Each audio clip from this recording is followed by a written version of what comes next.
Hello my dear students, आज इस video में मैं डिस्कस करने जा रहा हूँ एमाइंस के बेसिक स्ट्रेंथ ऑर्डर को कैसे आप लोग डिटरमाइन कर सकते हैं इसके बारे में। नाउ एमाइंस क्या होता है कि वीक ऑर्गेनिक बेसिस। एमाइंस में नाइट्रोजन के ऊपर लोन पेयर होता है, तो लोन पेयर डोनर है एमाइंस, तो इसीलिए हम इसको लुईस बेसिस के कैटेगरी में रखते हैं। या तो प्रोटॉन को भी एक्सेप्ट कर सकता है, तो एमाइंस को हम लोग ब्रॉन्स्टेड बेसिस भी कह सकते हैं। आज के इस क्लास में हम लोग डिस्कस करेंगे कि एलिफेटिक एमाइंस का बेसिसिटी हम लोग कैसे डिटरमाइन कर सकते हैं। तो चलिए देखते हैं। डियर स्टूडेंट्स, जैसे कि मैंने बताया था कि एमाइंस को हम लोग क्या कर सकते हैं, ब्रॉन्स्टेड बेसिस या तो हम लोग लुईस बेसिस कह सकते हैं। ब्रॉन्स्टेड बेसिस हम लोग किसको कहते हैं, जो होता है H प्लस एक्सेप्टर। अगर प्रोटॉन एक्सेप्टर है तो उसको हम लोग ब्रॉन्स्टेड बेस कह सकते हैं। और लुईस बेसिस कैटेगरी में कौन कौन आ सकता है, जो भी अपने लोन पेयर को डोनेट कर सकता है, lone pair donor.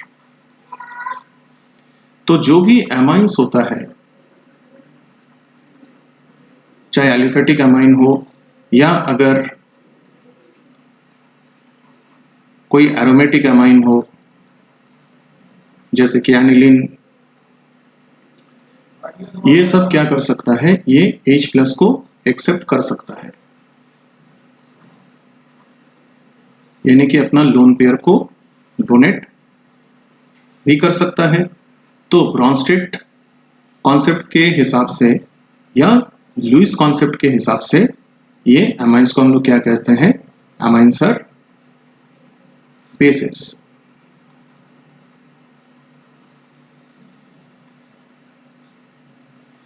Now amines की जो बेसिक स्ट्रेंथ है उसको हम लोग कैसे डिसाइड कर सकते हैं। यहां पर नाइट्रोजन के ऊपर जो लोन पेयर होता है, ये लोन पेयर का जो अवेलेबिलिटी है, लोन पेयर का जो डेंसिटी है, ये डिसाइड करता है कि बेसिसिटी कितना होगा दैट पर्टिकुलर लुईस बेस का। बेसिक स्ट्रेंथ ऑर्डर एमाइंस का अगर हम लोग डिटरमाइन करेंगे तो उसमें कई सारे फैक्टर्स देखा गया है, जैसे कि इसमें इंडक्टिव इफेक्ट भी है, रेजोनेंस इफेक्ट भी है, हाइब्रिडाइजेशन भी है, एरोमेटिसिटी भी है, स्टेरिक फैक्टर भी है, इलेक्ट्रोनेगेटिविटी भी है, डिग्री ऑफ सॉल्वेशन भी है। तो ये जो बहुत सारे फैक्टर्स मैं बता रहा हूँ, ये बहुत सारे फैक्टर्स बेसिक स्ट्रेंथ ऑर्डर को या बेसिसिटी ऑफ द एमाइंस को इन्फ्लुएंस कर सकता है। लेकिन आज के इस क्लास में मैं डिस्कस करने जा रहा हूँ जो एलिफेटिक एमाइंस उसके बारे में। जो एलिफेटिक एमाइंस होता है, तो एलिफेटिक एमाइंस देखा गया है कि बेसिकली 3 टाइप्स है एलिफेटिक एमाइंस के, जिसको हम लोग एक एक करके, जैसे एक है आपका प्राइमरी एमाइन, सेकंड जो है उसको हम लोग कहते हैं सेकेंडरी एमाइन। ये अल्काइल ग्रुप सेम हो सकते हैं, डिफरेंट भी हो सकता है। और तीसरा जो कैटेगरी है उसको हम लोग कहते हैं टर्शियरी एमाइंस या 3 डिग्री एमाइन। तो यहां पर जो हम लोग देख पा रहे हैं कि जो 3 तरह के एलिफेटिक एमाइंस हम लोग देखेंगे।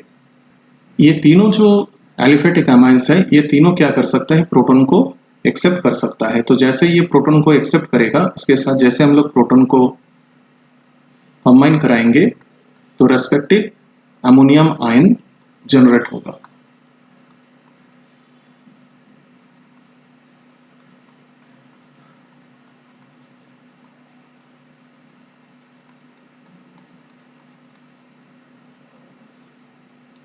तो जब भी ये प्रोटॉन को एक्सेप्ट कर रहा है, तो यहां पर हमें क्या मिल रहा है कि रेस्पेक्टिव जो conjugate acid, respective conjugate acid हमें मिल रहा है। ये सारे क्या है, जो प्रोटॉन एक्सेप्ट करने के बाद जो बना है, दैट इज द कॉन्जुगेट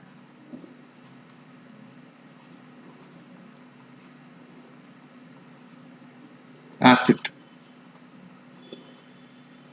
तो conjugate acid of the respective amine. तो क्योंकि इसके ऊपर पॉजिटिव चार्ज है, तो मैं यहां पर लिख रहा हूं कि कॉन्जुगेट एसिड कैटायन। तो हर एक केस में क्या बन रहा है, कॉन्जुगेट एसिड कैटायन यहां पर बन रहा है। तो ये सारे क्या है, रेस्पेक्टिव एमाइंस के कॉन्जुगेट एसिड कैटायन।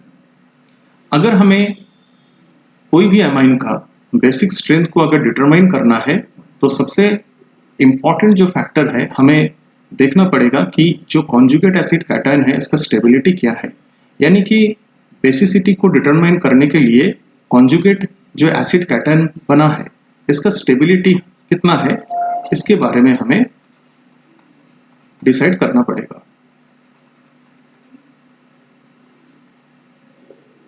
सबसे पहले हम लोग क्या देखेंगे, सबसे पहले हम लोग देखेंगे कि डिटर्मिनेशन ऑफ बेसिसिटी, बेसिसिटी को कैसे डिटरमाइन किया जाता है इन एक्वस मीडियम।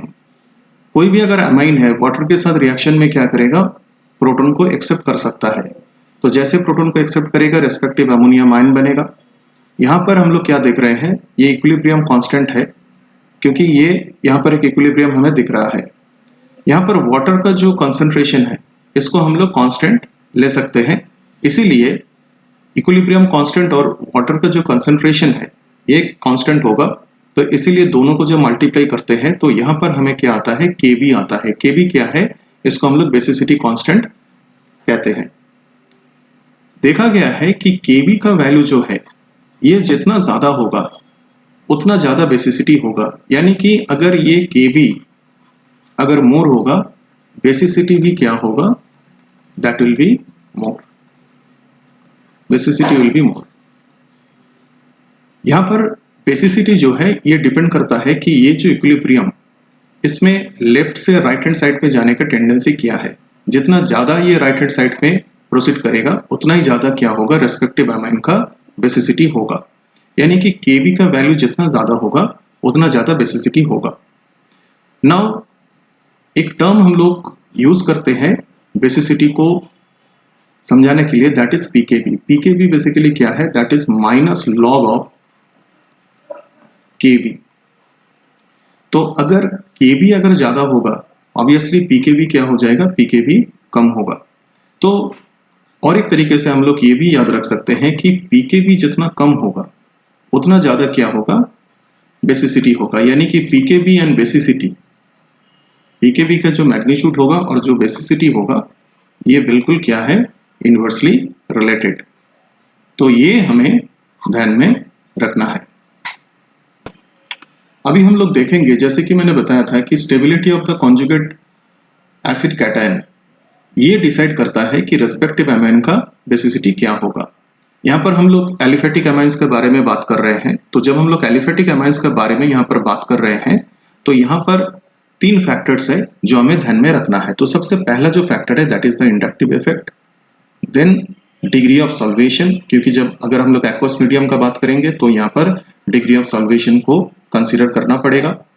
और एक फैक्टर हमें ध्यान में रखना है that is the steric factors. तो जब भी हम लोग एलिफेटिक अमाइंस का बारे में सोचेंगे और खास करके एक्वस मीडियम में हम लोग सोचेंगे तो ये तीनों फैक्टर्स बहुत इंपॉर्टेंट है। एक है इंडक्टिव इफेक्ट, एक है डिग्री ऑफ सॉल्वेशन और एक है स्टेरिक फैक्टर। तो एक एक करके हम लोग देखेंगे, एक एक करके हम लोग देखेंगे ये फैक्टर्स का क्या रोल होता है टू डिटरमाइन द बेसिसिटी। तो सबसे पहले हम लोग देखेंगे कि जो इंडक्टिव इफेक्ट है, इंडक्टिव इफेक्ट का क्या रोल होता है to determine the basicity of the amines.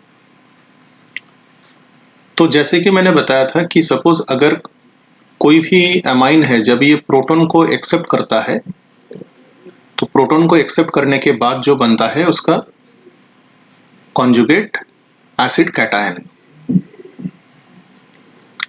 तो इस तरह से अगर हम लोग देखेंगे कि जैसे कि ये एक प्राइमरी अमाइन है और ये इसका कॉन्जुगेट एसिड कैटायन है।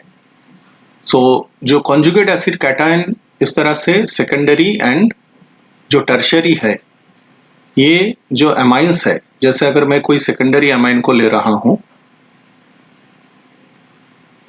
तो ये भी क्या करेगा, रेस्पेक्टिव कॉन्जुगेट एसिड कैटायन को फॉर्म करेगा। सो नाउ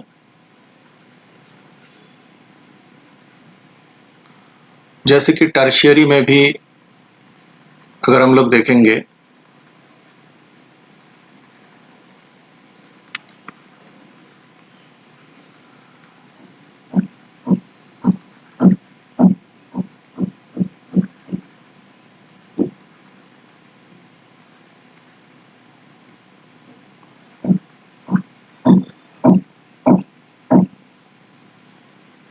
तो इस तरह से हर एक केस में हम लोग क्या देख पा रहे हैं कि रेस्पेक्टिव जो कॉन्जुगेट एसिड कैटायन बन रहा है प्राइमरी, सेकेंडरी एंड टर्शियरी में। तो अब जैसे कि यहाँ पर हम लोग देख रहे हैं कि नाइट्रोजन के ऊपर क्या है, प्लस चार्ज है। तो एक चीज हमें ध्यान में रखना है कि जब भी हम लोग कॉन्जुगेट एसिड का स्टेबिलिटी के बारे में डिस्कस करेंगे तो याद रखना है कि जो चार्ज है, चार्ज एंड स्टेबिलिटी, ये इनवर्सली रिलेटेड होता है। चार्ज एंड स्टेबिलिटी क्या होता है, इनवर्सली रिलेटेड होता है। तो जैसे कि हम लोग जानते हैं कि अल्काइल ग्रुप का क्या होता है कि प्लस आई इफेक्ट होता है। तो अगर हम लोग देखेंगे कि नंबर ऑफ अल्काइल ग्रुप्स जितना बढ़ जाएगा, नंबर ऑफ अल्काइल ग्रुप्स जितना बढ़ेगा उतना ज्यादा पॉजिटिव चार्ज डिक्रीज हो जाएगा, यानी कि स्टेबिलिटी उतना ज्यादा बढ़ जाएगा जो कॉन्जुगेट एसिड कैटायन है। तो सबसे ज्यादा स्टेबल जो कॉन्जुगेट एसिड कैटायन है वो हमें मिलेगा टर्शियरी। सबसे ज्यादा स्टेबल जो कॉन्जुगेट एसिड कैटायन हमें मिलेगा वो मिलेगा हमें टर्शियरी अमाइन से। तो अगर हम लोग खाली इंडक्टिव इफेक्ट को देखते हुए अगर हम लोग ट्रेंड को बताएंगे बेसिसिटी का, यानी कि जैसे कि अगर हम लोग गैसियस फेज में अगर देखेंगे तो सबसे ज्यादा गैसियस फेज में जो बेसिसिटी जो होगा दैट इज पहले टर्शियरी, फिर सेकेंड डिग्री, फिर प्राइमरी, ये होगा गैस फेज में, इन गैस फेज।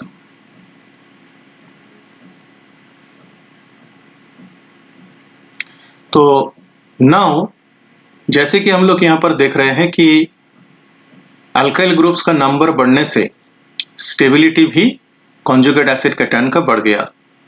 बट जब हम लोग एक्वस सॉल्यूशन का बात करेंगे तो खाली इंडक्टिव इफेक्ट नहीं और भी इफेक्ट है। नेक्स्ट जो फैक्टर है उसको हम लोग देखेंगे, that is the solvation, and degree of solvation is also very important to determine the basicity of the amines in the aqueous medium। तो जो सॉल्वेशन वाला जो फैक्टर है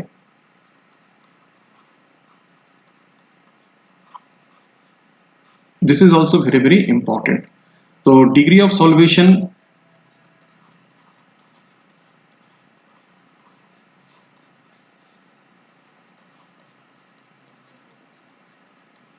ये जितना ज्यादा होगा, डिग्री ऑफ सॉल्वेशन जितना ज्यादा होगा उतना ज्यादा क्या होता है, स्टेबिलिटी ऑफ द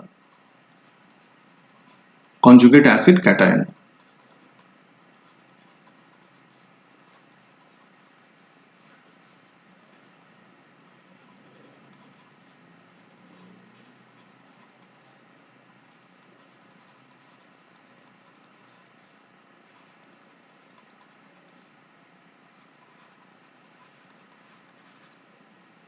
और जितना ज्यादा स्टेबिलिटी होगा कॉन्जुगेट एसिड कैटायन का उतना ज्यादा क्या होगा, बेसिसिटी, यानी कि बेसिसिटी भी उस हिसाब से ज्यादा होगा। सो अब हम लोग देखेंगे कि ये जो डिग्री ऑफ सॉल्वेशन किस तरह के जो कॉन्जुगेट एसिड कैटायन के केस में ज्यादा होगा। तो चलिए देखते हैं। जैसे कि यहां पर दिखाया गया है कि जो प्राइमरी एमाइन से जो कॉन्जुगेट एसिड कैटायन जो मिलता है, तो यहां पर हम लोग हाइड्रोजन बॉन्डिंग को देख सकते हैं। तो डिग्री ऑफ सॉल्वेशन को समझने के लिए हमें जो हाइड्रोजन बॉन्डिंग के थ्रू इस चीज को हम लोग समझ पाएंगे। तो जैसे कि यहाँ पर जो प्राइमरी अमाइन से रिलेटेड जो कॉन्जुगेट एसिड कैटायन है, तो वहां पर हम लोग देख रहे हैं कि यहाँ पर जो हाइड्रोजन बॉन्डिंग है, यहाँ पर 3 हाइड्रोजन एटम्स है, तो यहाँ पर 3 हाइड्रोजन बॉन्डिंग यहाँ पर हो रहा है। नाउ यहाँ पर क्या हो गया कि जैसे ही अल्काइल ग्रुप बढ़ गया है तो हाइड्रोजन जो है कम हो गया, तो यहाँ पर नंबर ऑफ हाइड्रोजन बॉन्डिंग भी कम हो गया सेकेंडरी का केस में। और टर्शियरी का केस में अगर हम लोग देखेंगे तो यहाँ पर और भी कम हो गया। अब सॉल्वेशन जितना ज्यादा होगा, तो सॉल्वेशन कहाँ पर ज्यादा हो रहा है, ये प्राइमरी के केस में। तो यानी कि अगर सॉल्वेशन को कंसीडर किया गया तो देखा गया है कि जो प्राइमरी जो एमाइन जो है उसका बेसिक स्ट्रेंथ जो है ज्यादा होगा देन सेकेंडरी, और सेकेंडरी का ज्यादा होगा देन टर्शियरी। तो ये जो ऑर्डर जो है, ये ऑर्डर ऑफ स्टेबिलिटी जो है जो कॉन्जुगेट एसिड कैटायन का, that is considering the solvation. ये बिल्कुल opposite to the inductive effect जो बेस्ट ऑर्डर है। तो ये चीज को हमें बहुत ध्यान रखना है कि इंडक्टिव इफेक्ट से रिलेटेड जो ऑर्डर है बेसिसिटी का और सॉल्वेशन से रिलेटेड जो ऑर्डर है ये बिल्कुल ऑपोजिट है। तो अभी हम लोगों ने क्या देखा है, अभी हम लोगों ने देखा कि जो अगर इंडक्टिव इफेक्ट से रिलेटेड प्लस आई इफेक्ट जैसे अल्काइल ग्रुप का होता है, तो प्लस आई इफेक्ट से रिलेटेड जो स्टेबिलिटी ऑर्डर होता है अमाइंस का वो होता है टर्शियरी,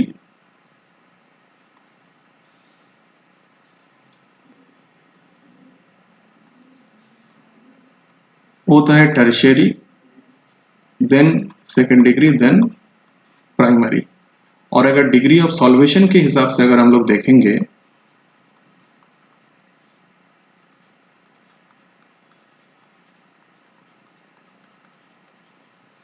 तो उस हिसाब से अगर देखा गया तो ये हो रहा है basicity order of the amines. तो अभी हम लोगों ने क्या देखा है कि प्लासाई इफेक्ट से अगर हम लोग बेसिसिटी को देखेंगे तो बेसिक स्ट्रेंथ ऑर्डर होता है पहले tertiary, then second degree, then primary. और अगर डिग्री ऑफ सॉल्वेशन से देखेंगे तो यहाँ पर प्राइमरी का ज्यादा होगा सॉल्वेशन, तो प्राइमरी जो अमाइन होगा उसका भी बेसिक स्ट्रेंथ ज्यादा होगा, then second degree, then tertiary. ये बिल्कुल एक दूसरे का ऑपोजिट है। तो जब हम लोग गैसियस फेज पे, यानी कि जब डिग्री ऑफ सॉल्वेशन का कोई क्वेश्चन ही नहीं है, कोई सवाल ही नहीं है, उस तरह के केस में इन गैसियस फेज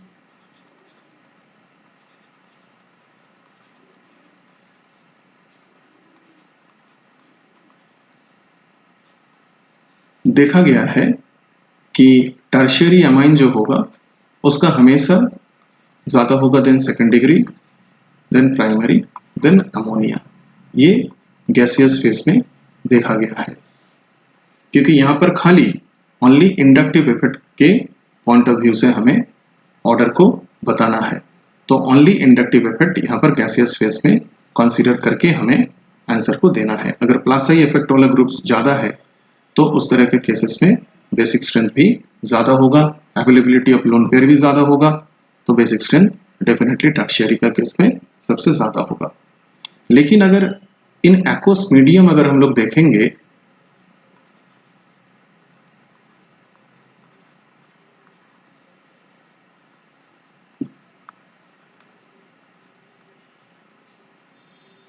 तो यहां पर हमें थोड़ा सा ध्यान रखना है। तो किस चीज का हमें यहां पर ध्यान रखना पड़ेगा, बट इन एक्वस मीडियम अगर हम लोग देखेंगे तो यहां पर हमें क्या करना पड़ेगा कि हमें ये दोनों एफर्ट्स को कंसीडर करना पड़ेगा, एंड इन पर्टिकुलर केस हमें स्टेरिक फैक्टर को भी ध्यान में रखना है। तो जैसे कि मैं एक एग्जांपल यहां पर ले रहा हूं, जैसे अगर एक्वस मीडियम में देखा गया है कि अगर मैं मिथाइल एमाइन का अगर मैं बात करता हूं तो देखा गया है कि सेकेंड डिग्री जो है जब मिथाइल ग्रुप को हम लोग अटैच करते हैं तो second degree that is greater than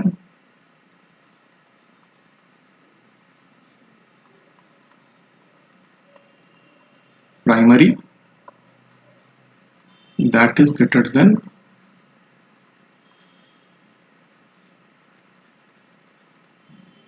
tertiary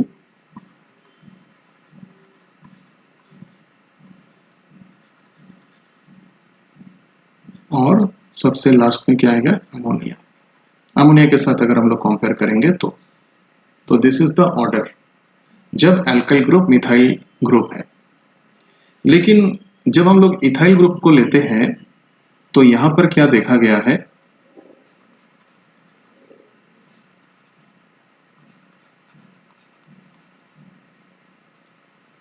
तो सबसे ज्यादा जो होगा इथाइल ग्रुप के केस में भी ये सेकेंड डिग्री का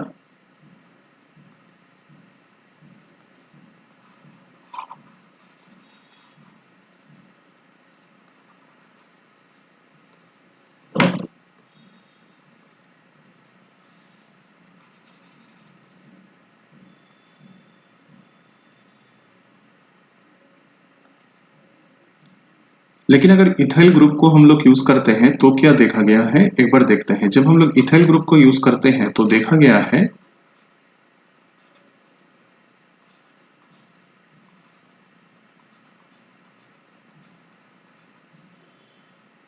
कि यहां पर भी सेकेंड डिग्री जो है वो सबसे ज्यादा होगा। बट उसके बाद क्या होता है, उसके बाद जो देखा गया है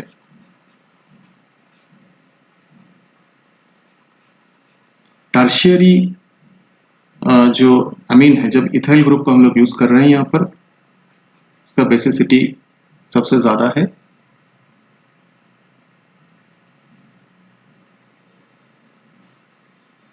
तो टर्शियरी अमाइन उसके बाद आ जाएगा जब हम लोग इथाइल ग्रुप को हम लोग यूज कर रहे हैं। एंड देन क्या होगा, देन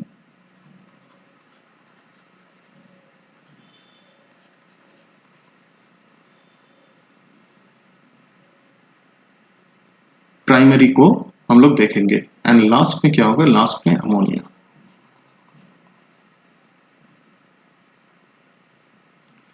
तो यहां पर हम लोग एक चीज यहां पर देख पा रहे हैं, यहां पर एक चीज साफ साफ दिख रहा है एंड दैट इज कि यहां पर थोड़ा सा जो इथाइल के केस में और मिथाइल के केस में यहां पर टर्शियरी जो हो गया दैट इज प्राइमरी से ज्यादा है। और यहां पर देखा गया कि प्राइमरी मिथाइल अगर ग्रुप है, अल्काइल ग्रुप, ये टर्शियरी से ज्यादा है।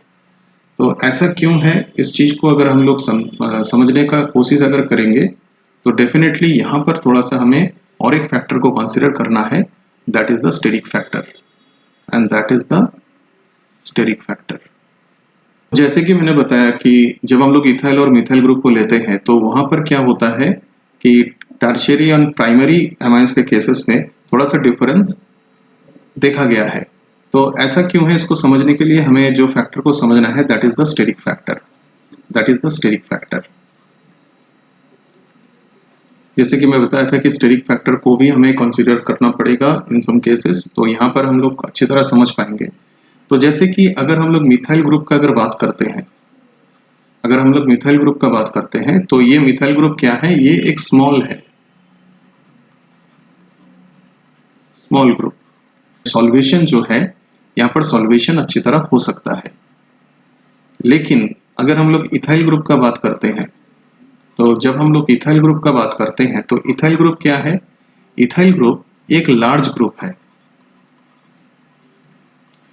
तो इस केस में जो हाइड्रोजन बॉन्डिंग है या इस केस में अगर हम लोग सोचेंगे जो डिग्री ऑफ सॉल्वेशन जो है वो उतना इन्फ्लुएंस नहीं कर पाएगा, क्योंकि यहाँ पर जो साइज जो है वो ज्यादा है। तो मिथाइल के अलावा अगर बाकी अल्काइल ग्रुप्स को अगर हम लोग देखेंगे तो वहां पर सॉल्वेशन इफेक्ट उतना ज्यादा डोमिनेटिंग नहीं होगा। तो वहां पर इंडक्टिव इफेक्ट को हमें कंसीडर करना है जब हम लोग टर्शियरी और प्राइमरी का केस को लेके डिस्कस करेंगे।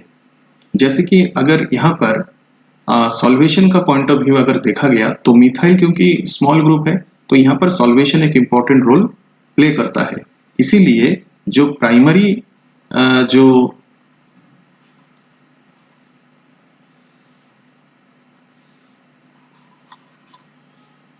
इसीलिए जब हम लोग प्राइमरी मिथाइल अमाइन को जब हम लोग ले रहे थे, जब अल्काइल ग्रुप मिथाइल ग्रुप है और जब प्राइमरी अमाइन को हम लोग ले रहे थे तो इसके जो बेसिक स्ट्रेंथ था ये टर्शियरी से भी ज्यादा था। लेकिन और इंडक्टिव इफेक्ट का अगर बात है तो इथाइल ग्रुप जो होता है, इथाइल ग्रुप का इंडक्टिव इफेक्ट क्या होता है, डेफिनेटली मिथाइल से ज्यादा होगा। और हम लोग एलिफेटिक अमाइंस का यहाँ पर बात कर रहे हैं। लेकिन अगर मैं जैसे कि बताया था कि इथाइल ग्रुप क्या है, एक लार्ज ग्रुप है, तो इस तरह का केस में सॉल्वेशन जो है, डिग्री ऑफ सॉल्वेशन उतना ज्यादा नहीं होता है सॉल्वेशन। तो सॉल्वेशन वाला जो इफेक्ट है उससे मोर डोमिनेटिंग क्या होता है, प्लस आई इफेक्ट। और इथाइल का ऐसे भी प्लस आई इफेक्ट मिथाइल से ज्यादा है। तो इस तरह का केसेस में अगर हम लोग देखेंगे कि जो प्राइमरी होगा, जो अमाइन होगा इथाइल के केस में, उससे ज्यादा बेसिसिटी जो है वो देखा गया है टर्शियरी का। और जो मिथाइल अगर अल्काइल ग्रुप है तो वहां पर प्राइमरी का देखा गया है टर्शियरी से ज्यादा, क्योंकि यहाँ पर मिथाइल का केस में सॉल्वेशन इफेक्ट भी इंपॉर्टेंट रोल प्ले कर रहा है। तो यहाँ पर क्योंकि नंबर ऑफ हाइड्रोजन बॉन्डिंग्स अगर हम लोग इसके जो कॉन्जुगेट एसिड कैटन को देखेंगे तो यहाँ पर ज्यादा होगा, तो सॉल्वेशन यहाँ पर ज्यादा होगा और एक इंपॉर्टेंट रोल प्ले करता है, सॉल्वेशन डोमिनेटिंग हो जाएगा। तो आई होप कि जो बेसिसिटी का जो ऑर्डर है, मिथाइल जब अल्काइल ग्रुप है, इथाइल जब अल्काइल ग्रुप है, तो कैसे हम लोग डिटरमाइन करेंगे, आई थिंक ये चीज आप लोगों को समझ में आ गया है। इसके साथ साथ और एक इंफॉर्मेशन मैं आप लोगों को बता दूं कि जैसे कि मैंने बताया था जो पीकेबी जो होता है, जैसे कि मैंने बताया था जो पीकेबी जो होता है, पीकेबी जितना कम होगा उतना ज्यादा, पीकेबी जितना कम होगा उतना ज्यादा बेसिसिटी होता है। तो जैसे अगर हम लोग अमोनिया का केस में अगर हम लोग देखेंगे तो अमोनिया के केस में इसके जो पीकेबी है, तो पीकेबी ये 4.75। अगर हम लोग जैसे कि एलिफेटिक एमाइंस का अगर बात करते हैं तो एलिफेटिक एमाइंस ये सब क्या है, एलिफेटिक एमाइंस का लासाई इफेक्ट होता है, तो अमोनिया से भी ज्यादा देखा गया है कि बेसिसिटी देखा गया है। तो ये भी एक इंफॉर्मेशन है जो कि काफी इंपॉर्टेंट है कि अगर एलिफेटिक एमाइंस है तो देखा गया है कि जो पीकेबी का जो रेंज होता है ये बेसिकली 3 से 4.22, ये रेंज में जो एलिफेटिक एमाइंस है, एलिफेटिक एमाइंस का जो पीके बी जो है ये देखा गया है। तो माय डियर स्टूडेंट्स, आज के इस क्लास में मैंने एलिफेटिक एमाइंस का बेसिसिटी के बारे में डिस्कस किया। नेक्स्ट क्लास पे और भी जो बहुत सारे डिफरेंट टाइप्स ऑफ एमाइंस है उसके बेसिसिटी के बारे में हम लोग डिस्कस करेंगे। आई होप कि आज के क्लास में जो जो कॉन्सेप्ट्स को मैंने डिस्कस किया सारे कॉन्सेप्ट्स आप लोगों को समझ में आ गया। अगर ये वीडियो आप लोगों को अच्छा लगा है तो मेरे चैनल को जरूर सब्सक्राइब कीजिए। नेक्स्ट क्लास में मैं आप लोगों के साथ मिलता हूँ और भी बहुत सारे एग्जाम्पल्स के साथ। Thank you.